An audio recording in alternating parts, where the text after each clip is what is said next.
गोवर्धन नगर येथे घराला भीषण आग, सोयाबीन जळून खाक, शेतकऱ्यांचं लाखोंचं नुकसान। सविस्तर असं की दिनांक 4/12/2024 बुधवार रोजी रात्री 7 वाजताच्या सुमारास शेतकरी किसन दासू चव्हाण वय वर्ष 75 राहणार गोवर्धन नगर यांचे 15 क्विंटल सोयाबीन अंदाजे किंमत रुपये 60,000, गहू, तुरीची डाळ, उडदाची डाळ, मुगाची डाळ, नगदी रोख रक्कम 70,000, घरगुती सर्व सामान घराला लागलेल्या आगीमध्ये जळून खाक झाले।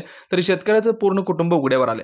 त्यांना 2 मुलं असून दोन्ही मुलं मतिमंद आहेत। त्यांना लागूनच असलेले रघुनाथ दासू चव्हाण यांचे सुद्धा घरगुती सामान जळून आगीमध्ये खाक झाले।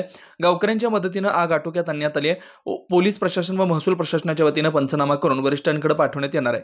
आग आटोक्यात आणण्यासाठी लोणारवरून अग्निशमन दलाच्या गाडीला सुद्धा पाचारण करण्यात आलं होतं। त्यांनी सुद्धा पाण्याचे फवारे मारून आग आटोक्यात आणण्यासाठी मदत केली। पुढील तपास बीबी पोलीस स्टेशन कर्मचारी करतायत। सूर्या मराठी न्यूज साठी सय्यद जहीर, लोणार, बुलढाणा।